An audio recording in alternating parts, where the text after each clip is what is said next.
New Zealand की government कहती है अगर आपका जॉब रोल ग्रीन लिस्ट के अंदर आता है तो we will welcome you with open arm. मेरे को जॉब मिली काफी सारी रिजेक्शंस देखने के बाद। उन लोगों के लिए है those who are serious about moving abroad specially to New Zealand in 2026 and 2027।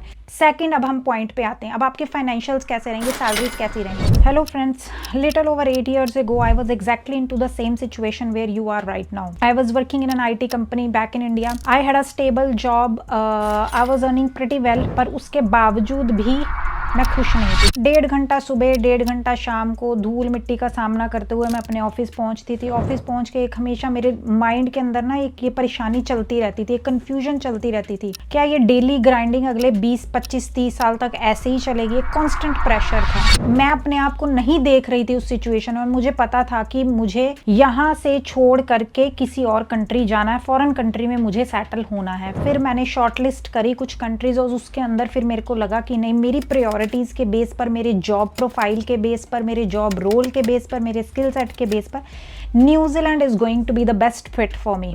मैंने बहुत सारी जॉब्स पे अप्लाई करना शुरू कर दिया इंडिया से बैठे बैठे, और बहुत सारी रिजेक्शंस भी देखी। मतलब ये पूरा प्रोसेस चला मेरा लगभग 8 से 9 महीने, ये मेरा पूरा प्रोसेस चला और फिर finally I secured a job. मेरे को जॉब मिली काफी सारी रिजेक्शंस देखने के बाद। तो आज की इस वीडियो में अगर आप सॉफ्टवेयर डेवलपर हैं, सॉफ्टवेयर इंजीनियर हैं, क्लाउड इंजीनियर हैं, डेटा एनालिस्ट हैं, डेटा साइंटिस्ट हैं, एआई में काम कर रहे हैं, बेसिकली किसी भी आईटी रोल से आप आते हैं तो आपके लिए काफ़ी यूज़फुल रहेगी ये वीडियो। इसके अंदर मैं एक अपना ब्लूप्रिंट शेयर करूंगी कि मैंने क्या क्या टेक्निक्स और स्ट्रेटजीज अपनाई जॉब को सिक्योर करने के लिए। ठीक है guys, my name is Rajni. I am currently living in Auckland, New Zealand. I am working as a business process consultant here. ये IT के अंदर मैं IT कंपनी में जॉब कर रही हूँ। मेरा हाइब्रिड रोल है जिसके अंदर हम प्रोडक्ट के ऊपर काम करते हैं और half of the time we have to do coding also. तो C# के ऊपर हम कोड करते हैं। गाइज, वीडियो को शुरू करने से पहले मैं एक स्पेशल अनाउंसमेंट करना चाहती हूँ। हम एक कम्युनिटी लॉन्च कर रहे हैं। ये कम्युनिटी उन लोगों के लिए है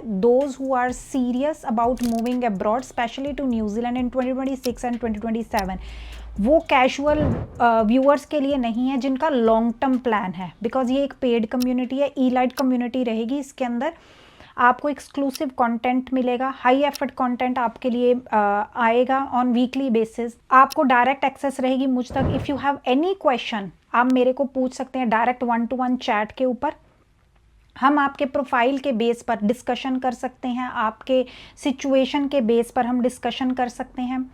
इसके अलावा भी बहुत यूज़फुल कंटेंट उस कम्युनिटी में आपको मिलेगा। लिंक नीचे डिस्क्रिप्शन में है। अगर 2026 या 2027 में आप टारगेट कर रहे हैं तो ये बेनिफिशियल रहेगा आपके लिए। अगर आप लॉन्ग टर्म प्लान है फिर आप बिल्कुल मत करिए ये कम्युनिटी ज्वाइन। एनीवेज, वीडियो में वापस आते हैं। तो आज की इस वीडियो में हम ये टॉपिक कवर करेंगे।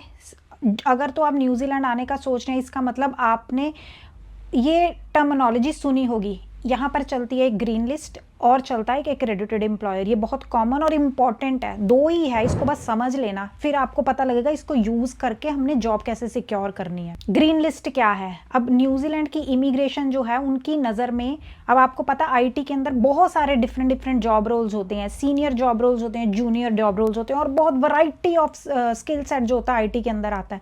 अब उनकी नज़र में ये सारे टाइप के जो रोल्स हैं सेम नहीं है।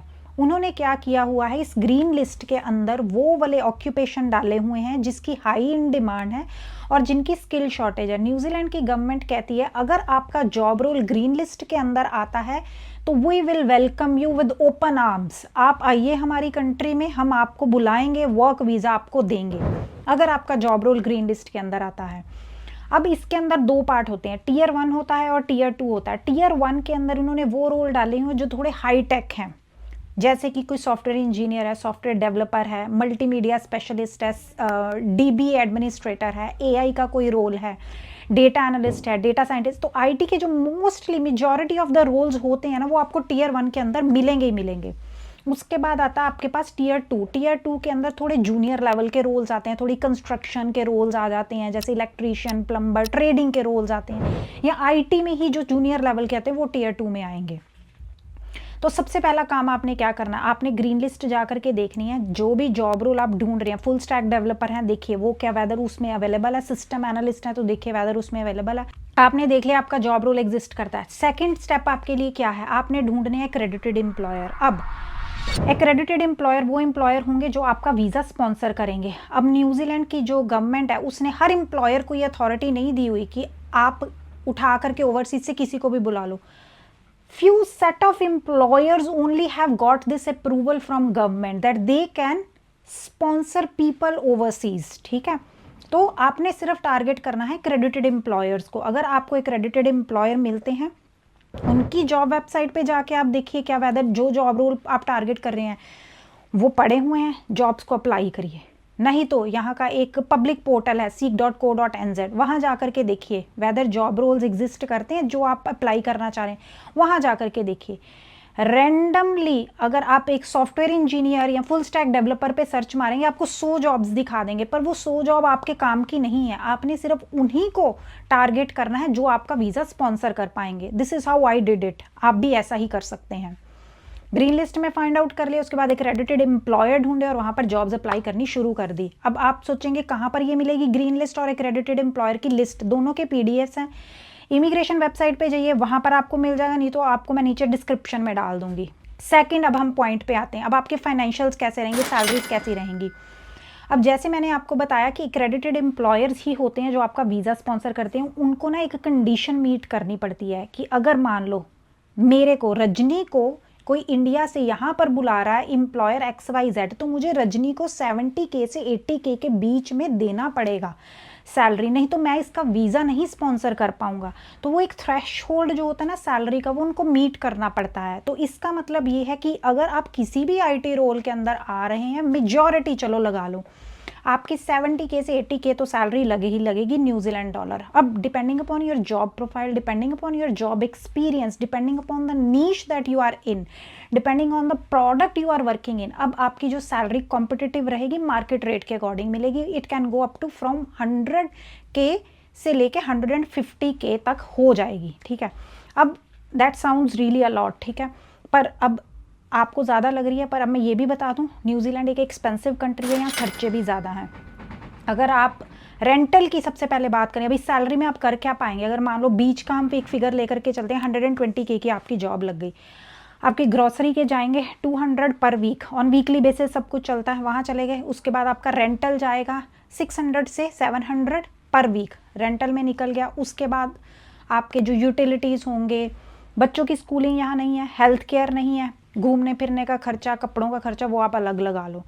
तो basically the point is you are not coming to New Zealand to become a millionaire और बिलेनियर। आप आ रहे हैं अपने सुख चैन शांति के लिए। You are already earning well, आप लोग IT के हो, आप जहाँ पर भी बैठे हो आप अच्छा अर्न कर रहे होंगे, जितना जितना आपके कैपेसिटी है, जितना जिस टाइप का आपका रोल है। बैंगलोर से देख रहे हैं, NCR से देख रहे हैं, चेन्नई से देख रहे हैं, आपको सैलरी की प्रॉब्लम नहीं होगी। मोस्टली जो मैंने देखा है लोग सैलरी की वजह से नहीं आते, उनको एक अच्छी लाइफ क्वालिटी चाहिए लाइफ में। ठीक है, बच्चों के फ्यूचर के लिए आते हैं, तो वो आपको यहाँ पर मिलेगा।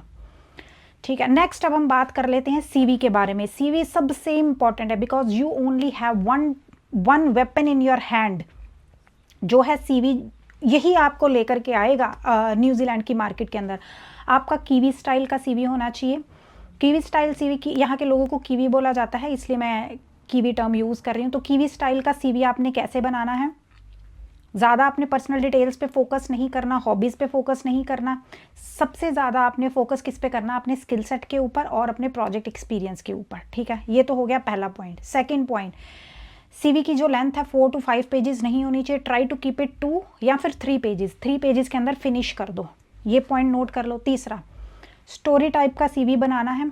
अगर for example you can work on Python, तो आपने ये नहीं लिखना I can write code in Python, नहीं, I have optimized a legacy system that has saved the company 20K per month। यहाँ के रिक्रूटर्स को, यहाँ के एम्प्लॉयर्स को प्रॉब्लम सॉल्विंग बंदा चाहिए, तो ये वाली टोन में आपने अपना CV फ्रेम करना है। AI का CV आप बनाएंगे 10 सेकंड में रिजेक्ट हो जाएगा बिकॉज ATS सॉफ्टवेयर लगे हुए हैं। तो कोशिश करिए AI से हेल्प ले लीजिए, वो नहीं मैं कह रही कि हेल्प नहीं, AI से हेल्प लेके आप अपना जो सीवी बना रहे हैं खुद से ही बनाइए। गाइस, जो मैंने ये आपको सीवी के टिप्स दिए हैं ये आपने ज़रूर फॉलो करने हैं। उनमें से सबसे इंपॉर्टेंट टिप क्या है जो आपने अपनी पर्सनल डिटेल सेक्शन में ये डालना है कि you are eligible for green list tier 1 role. It will make a huge difference, जिससे क्या होगा, एनजेड रिक्रूटर्स को, एम्प्लॉयर्स को पता रहेगा कि हमें ज़्यादा हैसल नहीं करनी पड़ेगी, ये बंदा ऑलरेडी एलिजिबल है। और अगर आपको कोई हेल्प चाहिए आप मेरे को कॉन्टैक्ट कर सकते हैं। I have done over hundreds of CV. I have done reviewing. I have written CVs and cover letters for people who want to move abroad, especially to New Zealand and Europe.